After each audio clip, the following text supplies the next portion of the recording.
पाड़ दिता है। कोई पशु साड़ी फसल खा गया है,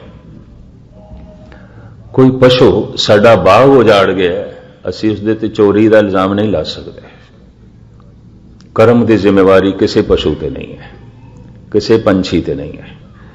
तो कोई पंछी साडे घर दे दरखत ते आके आलना बनांदा, साथों नहीं पुछदा मैं थोड़े दरखत ते आलना बनाना वा कि नहीं, इत्थे बैठ जावां कि नहीं। प्राकृतिक नियम के मुताबिक चल रहे हैं। कर्म की जिम्मेवारी पंछियों की नहीं है, पशुओं की नहीं है, पत्थरों की नहीं है, वनस्पति की नहीं है। कर्म की जिम्मेवारी मनुख नाल चलती है। और मैं फिर अर्ज करा, पागल मनुख भी कर्म का जिम्मेवार नहीं है, जिसके कोल समझ नहीं। समझ नाल कर्म की जिम्मेवारी चलती है। मनुख एक समझदार प्राणी है, अकलमंद प्राणी है। कर्म की खेड, कर्म की जिम्मेवारी, कर्म का विधान परमात्मा की बनाई हुई नियमावली के नाल मनुख नाल चलिया। इस वास्ते मेरे दुख का जिम्मेवार मेरे कर्म ने, परमात्मा नहीं है।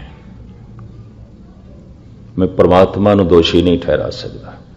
अगर परमात्मा मैनू दुख दे रहा है तो फिर उन्होंने दयालु कहने की लोड़ ही नहीं, रहीम कहने की लोड़ नहीं, रहमान कहने की लोड़ नहीं। ये तो आप बीज आपे ही खाए। मैं जैसा कर्मां दा बीज बोंदा मैनू मिलता है। विज्ञान सफल हो गया है बीज दे विच फल वेखण दे विच। इस वास्ते विज्ञानक कहते ने बीजां दा सुधार करो, फसल अपने आप चंगी होगी, फल अपने आप चंगे हो जाएंगे, फुल अपने आप चंगे हो जाएंगे। चिंता बीज दी करो। संत कहता रहा चिंता कर्म दी करो, सुख आपे ही मिल जाएगा। सुख मिले ये चिंता ना करो, कर्म ठीक होवे ये चिंता करो। फल चंगा मिले ये चिंता ना करो। विज्ञान कहता बीज चंगा होना चाहिए, बीजां दा सुधार करो, क्योंकि बीज चों ही फल आने ने, बीज चों ही फुल आने ने। बीज चंगे बनाओ, बीज वधिया बनाओ, फल की चिंता ना करो। सुख की मंग ना करो तो सुख की चिंता भी ना करो। कर्म चंगा करो, कर्म ठीक होवे। अपने कर्म के प्रति सुचेत हो। क्यों? परमात्मा के दरबार दे केवल कर्म की विचार आउंदी है। महाराज कहते मैं देखदा सारे जगत दे बड़ा कुछ है, बहुत कुछ है, पर बिना कर्मां तो मनुख नूं की मिलता है? कुछ भी नहीं, कुछ भी नहीं मिलता। परम रस भी है, परम आनंद भी है, परम खेड़ा भी है, संसार दे सुख भी ने, अध्यात्मिक आनंद भी है, पर बिना कर्म तो की मिलता है? वेखा विण कर्मा कह मिले लई। मैं वेखदा बिना कर्मा तो की मिलता है? कुछ भी नहीं मिलता। इसनों मैं चाहना थोड़ा जिहा होर भी खोल देंगे, चूंकि समा हो गया। मैं चाहना इसनों कल थोड़े सामने खोला, गल पूरी खुल जाए, दुबदा दे च ना रहे। क्योंकि मैं फिर अर्ज करा, सारे सिख विद्वानां दा मेरे मन दे सत्कार है, उन्होंने अपने अपने अनुभव। अद्धा जगत इंज वंडिया होया नहीं, इसके अर्थ बख्शिश ने। अद्धा जगत इंज वंडिया होया, इहदे अर्थ कर्म ही ने। कर्म लवज संस्कृत का होवे, इहदे अर्थ बनते ने कम। की कर्म करना है, की काम। तो कर्म लवज होवे अरबी, फारसी, उर्दू का, इस दे ते खुदा का कर्म हो गया, प्रभु का कर्म हो गया, बख्शिश हो गई। लवज एक हो गया। भाषा के अंतर दे नाल अर्थां का अंतर पै जाता है। कुछ विद्वान कहते हैं, खास करके अज दे महान विद्वान प्रिंसिपल साहिब सिंह, एक कर्म फारसी का लवज है, संस्कृत का नहीं है। फरीद कोठिए कहते नहीं, ये संस्कृत का है। तो खैर इसकी तय विच जो कुछ गहराई है, थोड़ी बहुत जो समझ चाहिए, गुरु ने कृपा की थी, तो मैं कल थोड़े सामने खोलने की निमाणी कोशिश करांगे। फिर अर्थ करके अगलियां पौड़ियां थोड़े सामने आरंभ करांगे, क्योंकि ये पौड़ी कुछ अपने विच ऐसा एक खास भाव रखती है। क्योंकि कई कहन लग पैंदे ने सब कुछ तो परमात्मा नहीं करना, जदों जपाएगा जपांगे। इसका मतलब है अजे वो नहीं चाहता, जदों उसकी बख्शिश होगी उदों गुरुद्वारे आवांगे, इसका मतलब है अजे वो नहीं चाहता। जदों उसकी रहमत होगी अमृत छकांगे, इसका मतलब अजे वो चाहता है तू शराब भी पींदा रहे। छेवीं पौड़ी जिस दे च धन गुरुदेव तीर्थां दे संबंध ते कर्म दे संबंध अपने विचार प्रस्तुत करते हैं। तीर्थां दी महानता हर धर्म दे च, हर मजहब दे च है। सारा इस्लामी जगत जितने चिर तक हज ना कर लवे वो अपना मुसलमान होना पूरा नहीं समझता। इस तरह ही हिंदू ने कुंभ का इशनान ना कर लैन, कुंभी का इशनान ना कर लैन ते प्रयागराज दे च माघ का इशनान ओ ना करन। इस तो इलावा एकम थित है ते होर कई तरह के इशनान ने। ये 10 पुरब ने।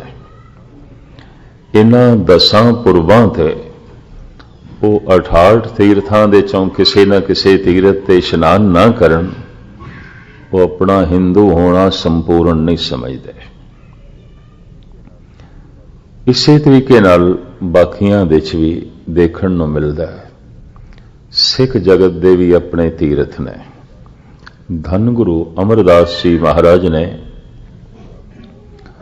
गोबिंदवाल साहब दे च बावली साहब बना के तीरथ दी परंपरा नूं तोड़िया। फिर धन गुरु अमरदास जी महाराज की ही कल्पना अमृतसर वसाना, उन्होंने साकार रूप देने की कोशिश की थी पूरी धन गुरु रामदास जी ने। उन्होंने सवारण ते शिंगारण ते दरबार साहब की बनतर धन गुरु अर्जन देव जी महाराज ने बनाई। उहदी सेवा संभाल ते हिफाजत की जिम्मेवारी धन गुरु हरगोबिंद साहब जी महाराज निभाते रहे।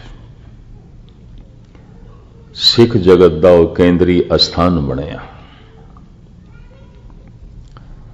जगत का केंद्र। धन गुरु नानक देव जी महाराज राय भोए की तलवंडी दे प्रकाशमान होए, जन्म होया। राय भोए की तलवंडी ननकाना साहब बने। हसन अबदाल वली कंधारी। रेलवे स्टेशन ते अजे भी हसन अबदाल लिखा हुआ, शहर नूं अजे भी हसन अबदाल कहते हैं। पर उस वली ने उपरों पत्थर सुटिया।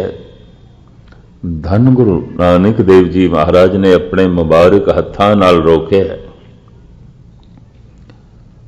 तो हत्थां दा पंजा लग गया। हसन अबदाल पंजा साहब बनया। सिख जगत दे तीर्थां दे चों सिरमौर तीरथ बने। जिथे जिथे किसी महापुरुष द्वारा कोई विशेष घटना घट गई है या जन्म होया है या कुछ और कारण ने वो जगह तीरथ कहलाते ने। इस्लामी जगत दे च, हिंदू जगत दे च, सिख जगत दे च, बौद्ध जगत दे च सारे बुद्धिस्ट लोगों का केंद्रीय स्थान गया है। और जितने चिर तक गया दे च बुद्ध जयंती वाले दिन वो आके दर्शन ना कर लैन, अपनी पूजा पाठ ना कर लैन, वो अपना बुद्धिस्ट होना पूरा नहीं समझते। तीर्थ एक पवित्र स्थान, इस तो इनकारी नहीं। और स्थान भेद, स्थान का अपना असर है, अपना प्रभाव है, जगह जगह का अपना असर है। दूर क्यों जाओ, हर घर की वाइब्रेशन भी अलग अलग होती है, हर घर का भी अपना असर अलग अलग है। हर गुरुद्वारे का भी अपना अलग असर है, हर मंदिर का भी अपना अलग असर है, हर मस्जिद की भी अलग अलग गल है।